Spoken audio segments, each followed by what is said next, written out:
अभी कदम थके नहीं हैं मेरे, अभी हौसला कम नहीं हुआ, अभी बहुत कुछ पाना है मुझे, अभी मेरा सफ़र ख़त्म नहीं हुआ। दोस्तों, हार कर मत बैठिए, सफलता आपके पास ही है, दूर नहीं। बस ध्यान दीजिए, सफलता मिल जाएगी। किसी चीज़ के कारण आप हार मत जाइए। हार कर बैठने वाले को कुछ हासिल नहीं होती, और जीत कर आगे बढ़ने वाले को या संघर्ष करके आगे बढ़ने वाले को सब कुछ हासिल हो जाता है। ध्यान दीजिए, मैं आपके लिए ट्रांसलेशंस सीरीज़ लेकर आया हूँ। पहला सीरीज़ ये है चैप्टर, इसमें चैप्टर्स है। ये है क्या? बेसिकली ये है जो भी आप भाषा बोल रहे हो हिंदी में, उसे ट्रांसलेशन कैसे किया जाए। इवन हिंदी के सारे पेपर्स जो हो, चाहे हिंदुस्तान हो, कोई भी पेपर हो, दैनिक जागरण कोई भी हो, यदि उस पेपर को हमको इंग्लिश में ट्रांसलेट करना हो या इंग्लिश के ट्रांसलेशन, इंग्लिश के पेपर्स को, द हिंदू हो या कोई भी हो, हिंदुस्तान टाइम्स हो, सभी को आप हिंदी में ट्रांसलेट कैसे कर पाओ, ये मैं आपको सिखाने जा रहा हूँ। चैप्टर पूरे सीरीज में आप मेरे साथ रहिए। सीरीज के अंत तक, अंत होने से पहले ही आपको मैं खुद जिस दिन मैं वीडियो बनाऊंगा उस दिन का ही पेपर मैं आपको करा कर दिखाऊंगा आपके सामने, पूरा हिंदी से इंग्लिश और इंग्लिश से हिंदी, मेरा वादा रहा। देखिए सिंपल, इसमें जो चैप्टर्स हैं वो कितने पढ़ने हैं वो चलते हैं। ये ट्रांसलेशंस का सीरीज़ है, ग्रामर का नहीं। ग्रामर में इससे बहुत अधिक पढ़ने हैं, ट्रांसलेशंस में कितने पढ़ने हैं वो मैं बता देता हूँ। पहला जो होगा वो सिंपल सेंटेंस होगा। सिंपल सेंटेंस में 2 चैप्टर है, एक हिंदी टू इंग्लिश और इंग्लिश टू हिंदी। इसका मतलब आप समझ गए होंगे, हिंदी भाषा को अंग्रेजी में कन्वर्ट करने और अंग्रेजी को हिंदी में कन्वर्ट करने के तरीके। दूसरा टेंस, तीसरा यूज़ ऑफ इट और देयर, चौथा वॉइस, पांचवा रिलेटिव प्रोनाउन, छठा इंट्रोगेटिव प्रोनाउन, सातवां कंजक्शन और आठवां प्रीपोजिशन। इन 8 चैप्टरों के आधार पे आप किसी भी तरह के ट्रांसलेशंस को बना पाओगे, चाहे वो हिंदी से इंग्लिश करना हो या इंग्लिश से हिंदी करना हो। मेरा वादा है, आप मेरे साथ बने रहिए, ठीक है। चलिए हम लोग शुरू करते हैं सिंपल सेंटेंस, पहला चैप्टर का पहला लेसन, ठीक है।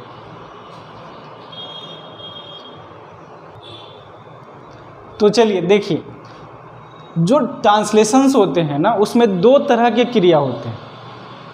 एक क्रिया को मैं सिंपल सेंटेंस करता हूँ, दूसरे तरह के क्रिया को, मतलब दूसरे तरह के वाक्य को आप टेंस कहेंगे। पहला होता है और था।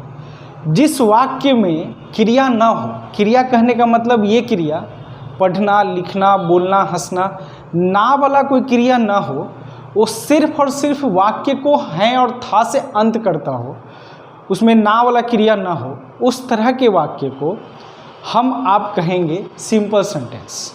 देखिए दिक्कत क्या है, समझने की कोशिश करिए। कहीं मैं पढ़ता हूँ, इसमें पढ़ना आया, ये पढ़ना टेंस से रिलेटेड है। और दूसरा जो है मैं एक लड़का हूँ, इसमें क्रिया नहीं आया, मैं पढ़ने वाला लिखना वाला क्रिया नहीं आया, सिर्फ और सिर्फ क्रिया कौन आया, है और था, यही आना चाहिए। ये जो क्रियाएं होंगे वो वाक्य में स्टेटस, क्वालिटी,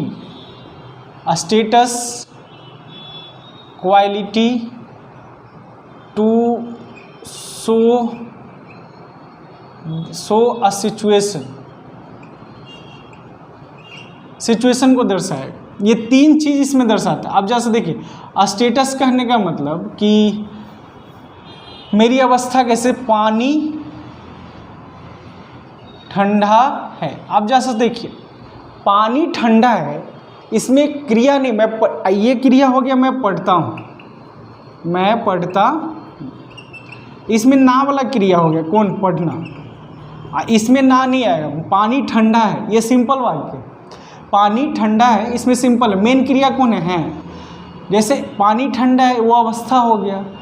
वह एक लड़का है, वह एक सुंदर लड़का है। अब देखिए उसके गुण की बात करें, वो कैसा है, सुंदर लड़का है, इसमें ना वाला क्रिया नहीं, पढ़ना, लिखना, बोलना है नहीं। और कभी कभी भारत की स्थिति अच्छी नहीं, मैंने कहा कि भारत की स्थिति अच्छी नहीं है। ये जो क्रियाएं हैं ना, ये जिसमें हैं वर्ब आ रहा है होगा या था होगा, ये जो वर्ब आ रहा है ये सिंपल सेंटेंस कहलाएंगे। पानी ठंडा है, वह एक सुंदर लड़का है, भारत की स्थिति अच्छी नहीं है। देखिए, टू शो अ सिचुएशन बता रहा है, ये क्वालिटी बताएगा और स्टेटस बताएगा। सिंपल सेंटेंस में जब हम बात करेंगे जिसमें मेन क्रिया है और था होगा, वो तीन चीज़ बताएगा, स्टेटस, क्वालिटी और सिचुएशन। और जब हम क्रिया ना वाली बात करेंगे तब हम पढ़ेंगे टेंस को। तो ये सेकेंड चैप्टर है, पहला चैप्टर ये है। तो पहले चैप्टर में जो सिंपल सेंटेंस है उसके बनाने के रूल्स हैं। उसमें पहला चैप्टर सिंपल सेंटेंस का पहला चैप्टर जो मैंने आपको पॉज करके देखिए लिखा हुआ है, हिंदी से इंग्लिश ट्रांसलेशन करने के लिए सीखते हैं। तो समझ गए कि क्रियाएं दो तरह की होंगी, है और था वाला, और क्रिया एक होंगी ना वाला। दोनों को अलग इसलिए रखे हैं क्योंकि इसके बनाने का नियम अलग है और इसके बनाने का नियम अलग है। चलिए हम पहला वाला देखते हैं, हिंदी से इंग्लिश, और रूल्स को भी समझते हैं, उसके रूल्स को लिखते हैं। देखिए, अब सिंपल सेंटेंसेस के रूल्स है, rules to make Hindi to English translation. ठीक है, पहला जो है फाइंड द वर्ब। हमको सबसे पहले क्रिया को पहचानना है कि वर्ब कौन होगा, और वर्ब होगा क्या, है और था। जो मैं आपको बता रहा हूँ ये रूल्स, ये सिर्फ सिंपल सेंटेंस ही पे फॉलो करेंगे और किसी पे नहीं। फाइंड द वर्ब है और था, इज या आर। है का क्या होगा, इज या यार, सिंगुलर में इज, प्लूरल में आर। था के लिए वाज या वेयर, सिंगुलर में वाज और प्लूरल में were. Find the subject with the help of verb. क्रिया के सहारे सब्जेक्ट को पहचानिए। क्रिया से क्या पूछकर, टू आस्क, क्या और कौन। क्रिया से पूछेगा क्या और कौन, जो उत्तर मिलेगा वो मेरा सब्जेक्ट है। क्या जैसे ही पूछेगा क्रिया के साथ लगाकर तो वो सब्जेक्ट हो जाएगा, और कौन पूछेगा तभी सब्जेक्ट हो जाएगा।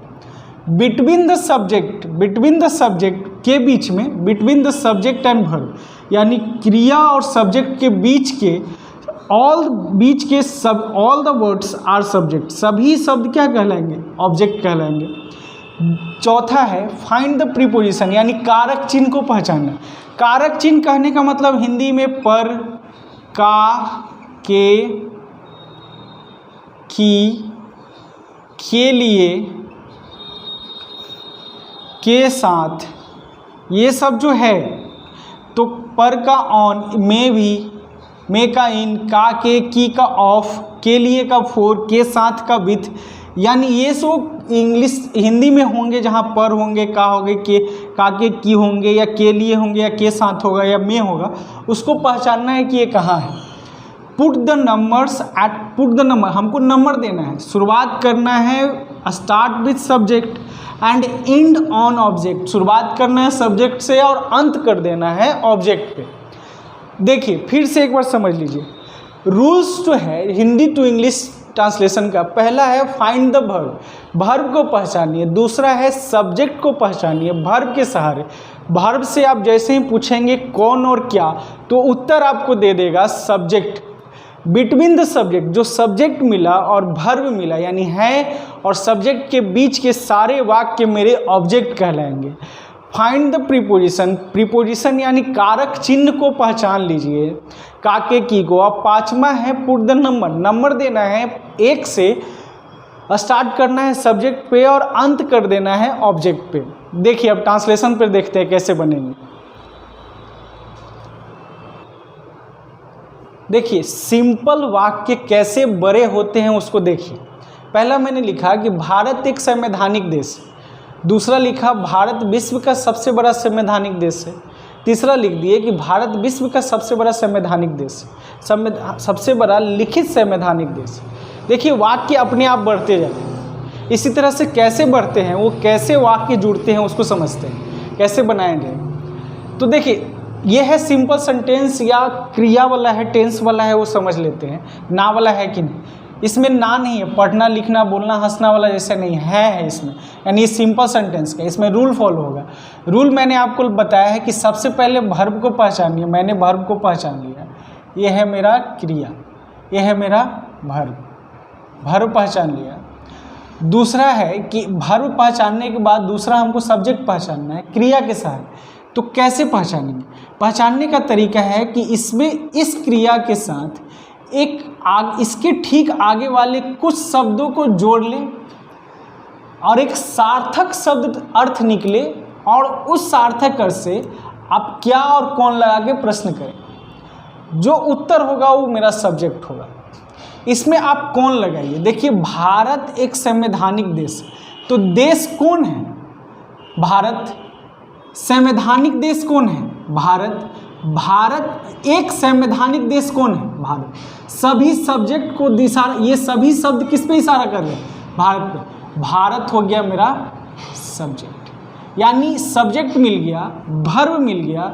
और आपको तीसरा बताए थे कि सब्जेक्ट और वर्ब के बीच के वाक्य शब्दों को हम कहते हैं ऑब्जेक्ट। जो वर्ब हो गया और सब्जेक्ट हो गया, इन सभी के बीच के शब्दों जो बच गया वो शब्द क्या कहलाएगा मेरा? यहाँ से यहाँ तक वो कहलाएगा object. Between the subject and verb all words are object, यानी सब्जेक्ट और वर्ब के बीच के सभी शब्द क्या कहलाएंगे? ऑब्जेक्ट। उसके आगे मैंने आपको कहा कि प्रीपोजिशन पहचानिए, कारक चिन्ह को पहचानिए। तो इसमें काके की में पेपर जैसा कुछ नहीं है, यानी ये सिंपल है, इसमें ज़्यादा तामझाम नहीं है, वाक्य सिंपल है।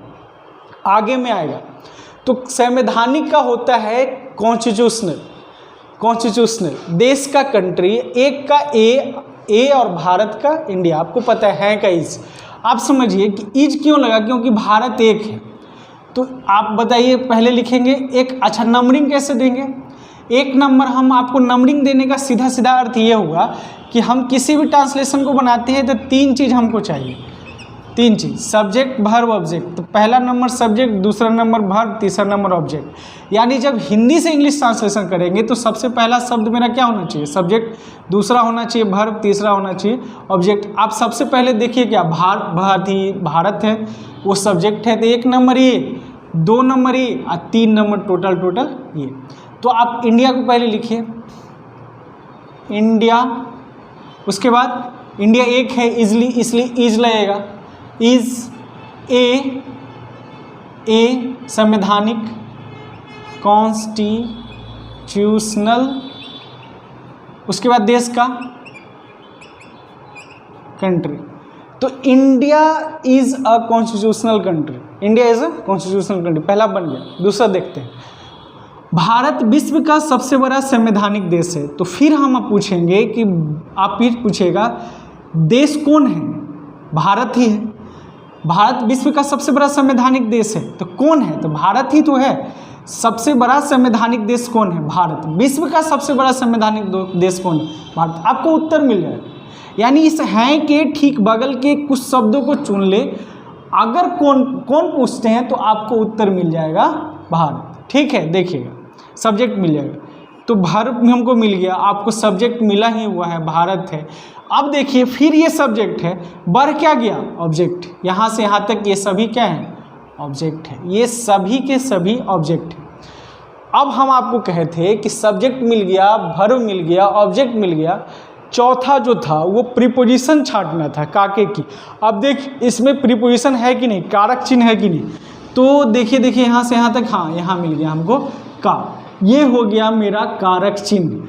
अब बेसिकली कारक चिन्ह क्या करेगा ना, दो कारक चिन्ह शब्दों के बीच में विच्छेद का काम करता है, डिस्ट्रीब्यूशन का काम करता है, बांटने का काम करता है।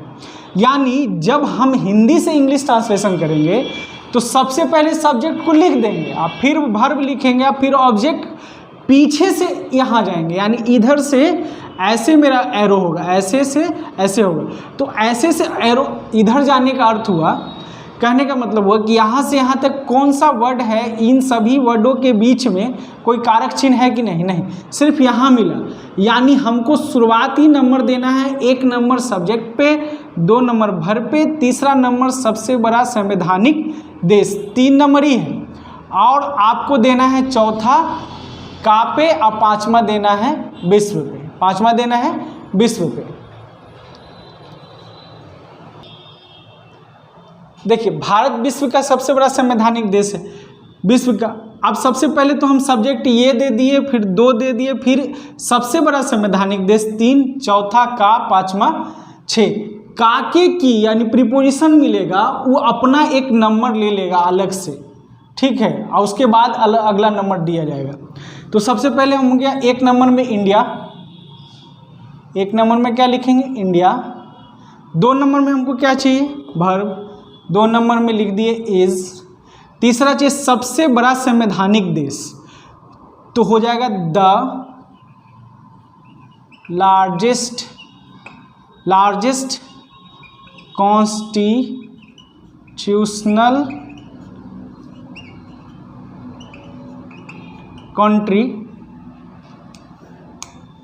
कंट्री। उसके बाद का इंग्लिश होता है ऑफ, यानी हम जब पढ़ेंगे तो का, के, की, इन सभी का इंग्लिश जो होगा ना, का, के, की, इन सभी का इंग्लिश होगा ऑफ। क्या होगा ऑफ। तो यहाँ का है तो ऑफ। अब 5वां नंबर पे क्या होगा वर्ल्ड, तो द वर्ल्ड,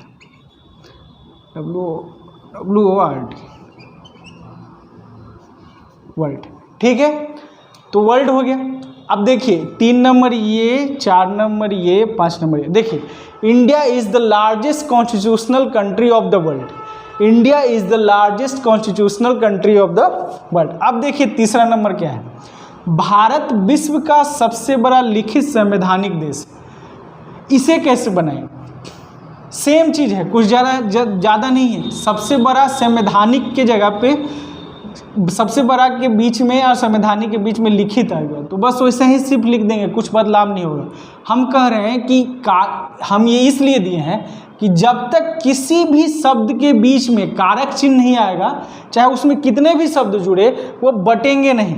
यानी फिर से मेरा वर्ब ये है, सब्जेक्ट ये है और ऑब्जेक्ट यहाँ से लेकर यहाँ तक है, लेकिन ऑब्जेक्ट में यहाँ से लेकर यहाँ तक एक ही शब्द है। अब बांट कौन रहा है इसको, का, और ये अलग शब्द है। यानी 1 नंबर मेरा सब्जेक्ट, 2 नंबर वर्ब, 3 नंबर सबसे बड़ा लिखित संवैधानिक देश और 4 नंबर का, 5 नंबर विश्व। इसको फिर से बनाते, देखिए कैसे बनाएंगे। देखिए जैसे ध्यान दिए, इंडिया है के लिए इज, बोलिएगा आप लोग, सबसे बड़ा संवैधानिक, लिखित संवैधानिक, लिखित का हो जाएगा रिटेन, बनाइएगा द लार्जेस्ट लिखित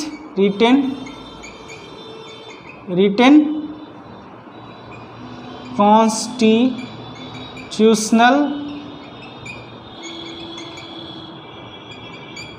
कंट्री। उसके बाद ऑफ द वर्ल्ड। देखिए India is the largest written constitutional country of the world. सबसे पहला क्या था, सिंपल सेंटेंस, भारत एक संवैधानिक देश था, India is the constitutional country. तीसरा है भारत विश्व का सबसे बड़ा संवैधानिक देश है, India is the largest constitutional country of the world. तीसरा जो है वो भारत विश्व का सबसे बड़ा लिखित संवैधानिक देश है, India is the largest written constitutional country of the world. बस इतना ही है। देखिए ये तो मैंने आपको बताया कि वाक्य कैसे बढ़ते, 1-2 और ट्रांसलेशन देखिए, आपको समझ में आने लगेगा। सेकंड देखते हैं।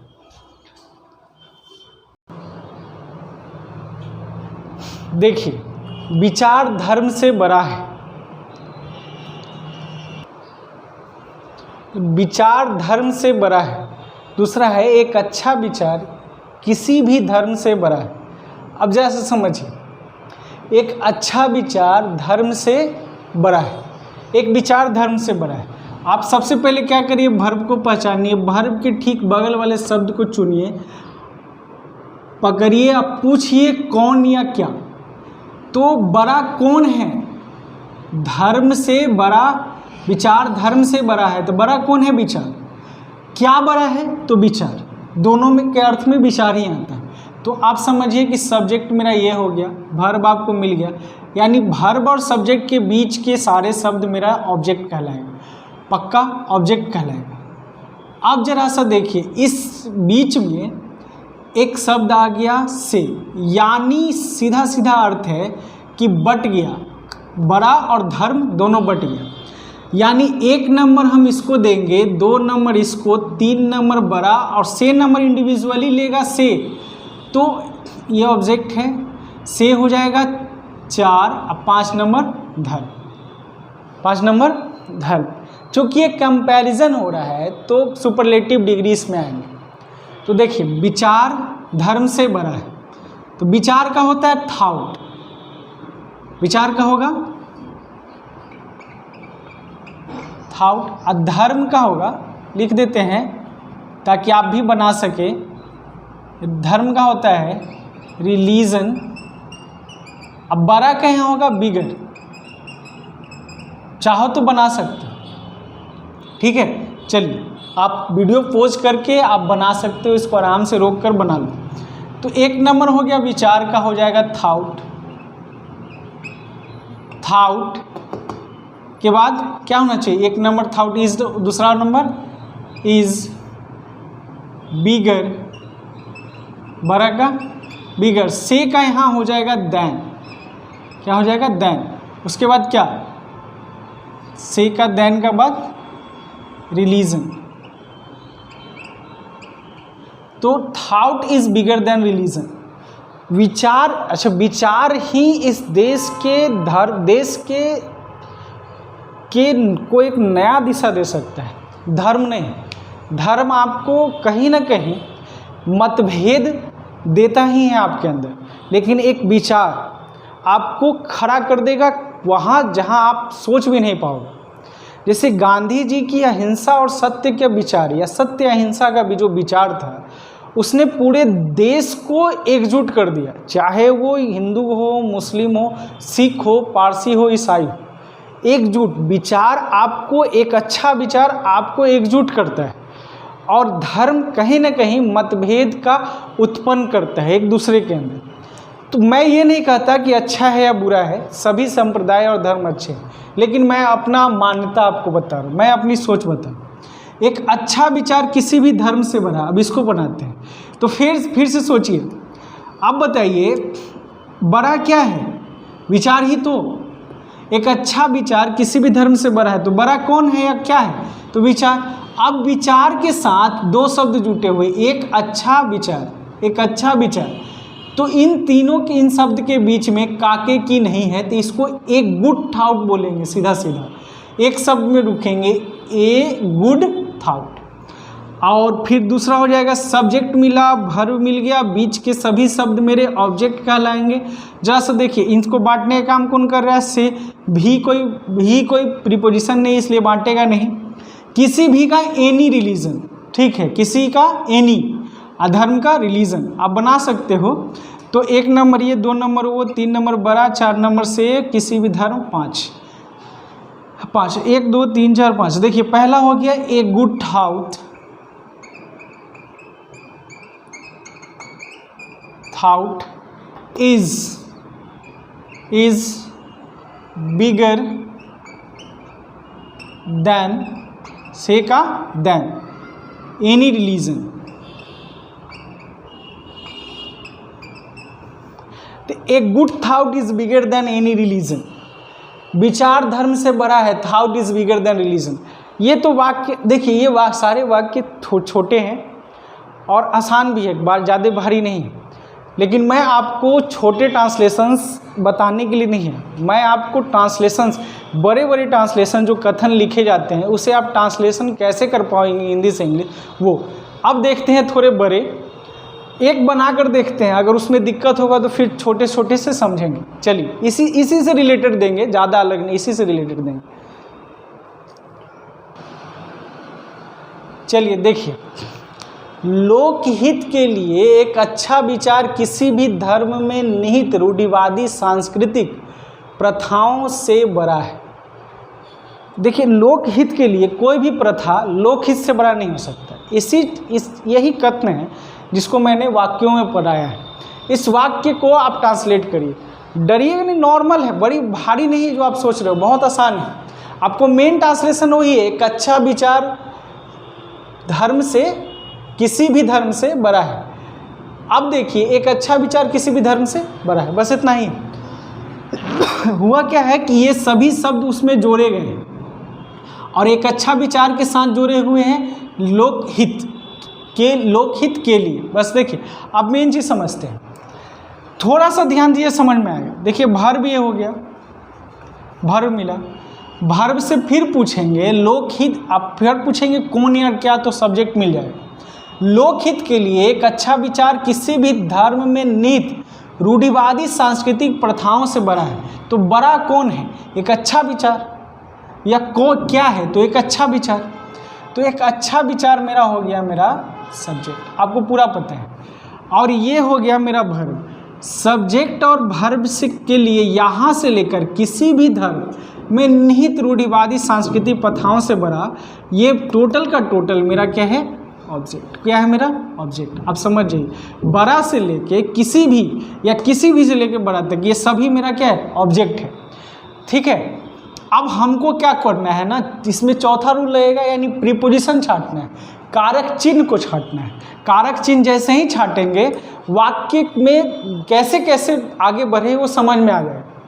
देखिए, सब्जेक्ट मिल गया, वर्ब मिल गया, अब कारक चिन्ह छांटे। लोकहित के लिए का होता है फॉर, हम इसलिए लिख दे रहे हैं ताकि आप चाहे तो बना भी सकते हैं।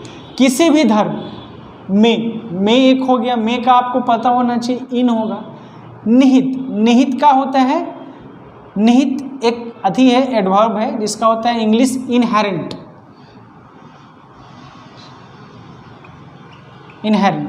ठीक है, रूढ़िवादी संस्कृति। और एक क्या होता है? से, ये हो गया बटा। तो बटा कितना? इन, यानी लोकहित अलग है, के लिए अलग है, एक अच्छा विचार अलग है, किसी भी धर्म अलग है, में अलग है, निहित अलग है, रूढ़िवादी सांस्कृतिक प्रथा अलग है, से अलग है, बड़ा अलग है, और है अलग है। अब नंबरिंग देना है। नंबरिंग देने के लिए सबसे पहले देंगे एक अच्छा विचार।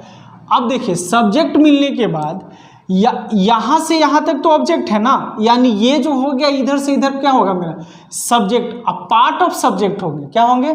पार्ट ऑफ सब्जेक्ट, यानी यहाँ से यहाँ तक पूरा पीछे जितना भी है वो सब मेरा क्या है? सब्जेक्ट है। तो एक तो पहले इसको पूरा करेंगे, फिर दूसरा ये, फिर तीसरा ये। तो सबसे पहले 1 नंबर ये, फिर पीछे जाएंगे 2 नंबर के लिए, फिर 3 नंबर लोकहित। अब जब सब्जेक्ट पूरा का पूरा यहाँ से यहाँ तक जो सब्जेक्ट है मेरा, ये जब पूरा हो जाएगा तो फिर आएंगे कहाँ? वर्ब पे। 4 नंबर वर्ब, बड़ा हो गया 5, से हो गया 7, 6 हो गया 6, और रूढ़िवादी सांस्कृतिक प्रथा 7, और निहित 8, में 9, और किसी भी धर्म 10। देखिए, यानी ये 10 भागों में बटा हुआ। अब 10 भागों को 1 2 3 4 5 6 7 8 9 10 के रूप में सजा देना है। एक अच्छा विचार, अच्छा विचार के लिए आप सबसे पहले लिखोगे अ गुड थॉट। ठीक है, 1 नंबर में क्या लिखेंगे? A good thought. A good thought for, a good thought. देखिए, के लिए आया, अ गुड थॉट आया। अब फॉर लिखे, लोकहित के लिए पब्लिक, फॉर पब्लिक गुड।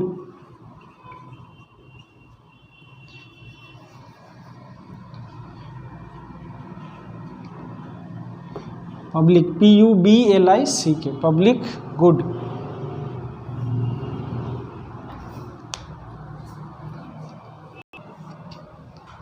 तो हो जाएगा पब्लिक गुड, लोकहित, इसको बोलते हैं लोकहित। ठीक है, अब हो गया सब्जेक्ट कंप्लीट, यानी 1 नंबर गुड थॉट था, 2 नंबर फॉर था, 3 नंबर पब्लिक गुड था। चौथा नंबर क्या होगा? वर्ब। वर्ब लाएंगे क्या? इज। आप देख सकते हैं यहाँ से यहाँ तक 1 number for, 2 number 3 public good. ठीक है, 4 नंबर इज, 4 नंबर कंप्लीट। 5वां नंबर तो हो जाएगा बड़ा, बिगर, और 5वां नंबर ये। 6ठा नंबर देन, 6ठा नंबर से का देन, क्योंकि कंपैरिजन हो रहा है इसलिए 6ठा नंबर से का देन आएगा। अब आया रूढ़िवादी सांस्कृतिक प्रथा।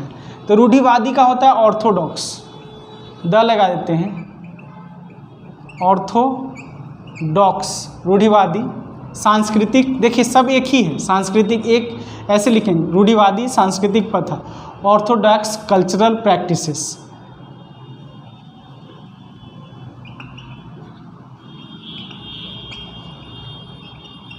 ऑर्थोडॉक्स कल्चरल प्रैक्टिसेस, निहित इनहेरेंट,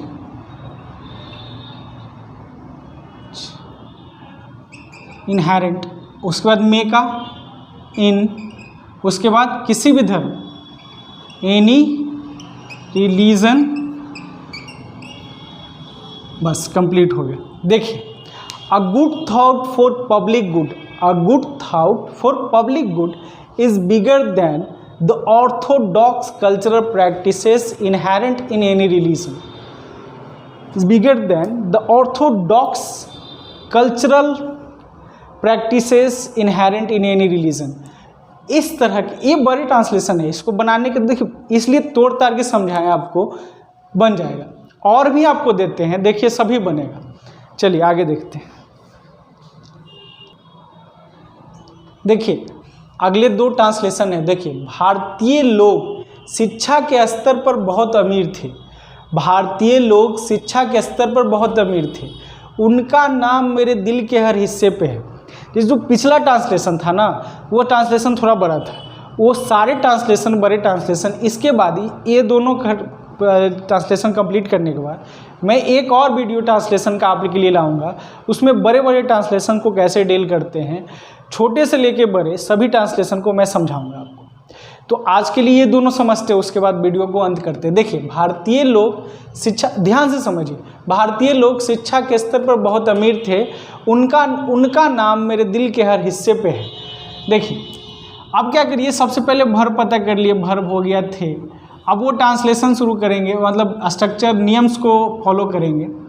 तो बहुत भारतीय लोग शिक्षा के स्तर पर बहुत अमीर थे। अमीर कौन थे के पहले दो शब्द को जोड़ लिए, सार्थक शब्द, जिससे कौन या क्या लगा के प्रश्न पूछ सकते हैं। भारतीय लोग शिक्षा के स्तर पर बहुत अमीर थे। कौन अमीर था भाई? तो भारतीय लोग। फिर से पूछे कौन अमीर था? भारतीय लोग। तो भारतीय लोग हो गया मेरा क्या, सब्जेक्ट, ये हो गया वर्ब। सब्जेक्ट और वर्ब के बीच जो भी शब्द बच गए वो मेरा ऑब्जेक्ट है, वो मेरा ऑब्जेक्ट है। सब्जेक्ट मिल गया, वर्ब मिल गया, ऑब्जेक्ट मिल गया। अब हमको कहते हैं कारक चिन्ह को छांटिए।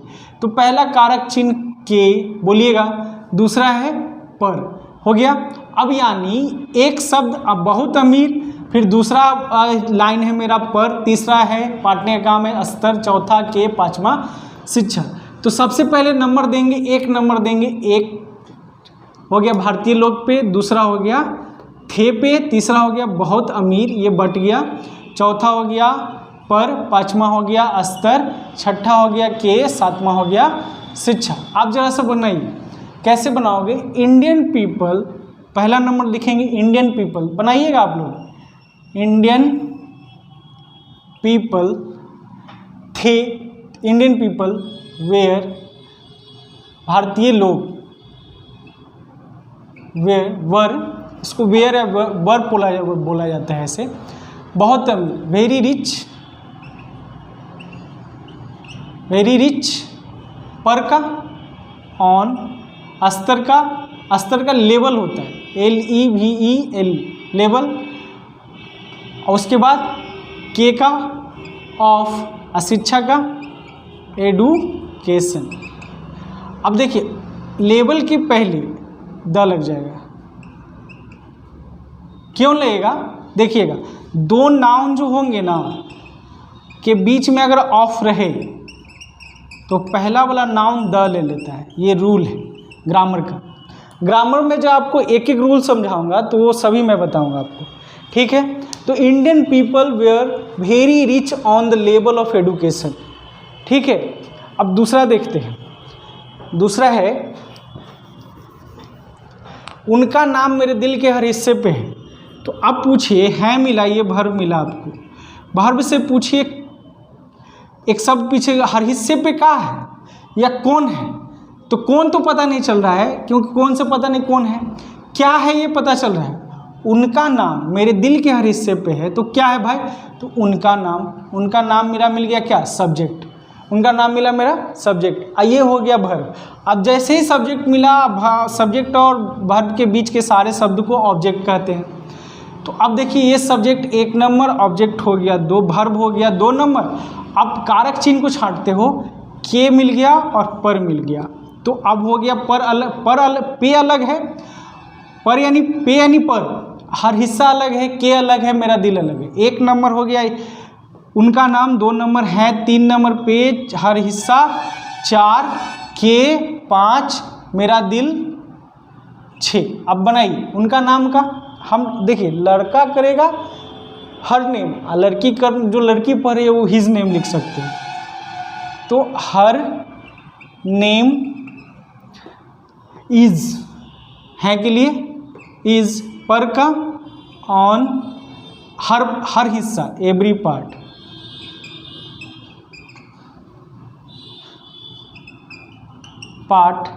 के का ऑफ मेरा दिल, माई हार्ट। बस हो गया। तो क्या कहते हैं कि आज के लिए इतना ही है। ये क्या है, her name is on every part of my heart. ठीक है, आज के लिए इतना ही, ये ट्रांसलेशन है। एक वीडियो मैं आपके लिए और बनाऊंगा इसी पे, ताकि आपको और भी ट्रांसलेशन मिल सके, आप खुद भी बना सके, प्रैक्टिस कर सके, और जिसमें समस्याएं होंगी मैं उसे समझाऊंगा भी। ठीक है, थैंक यू।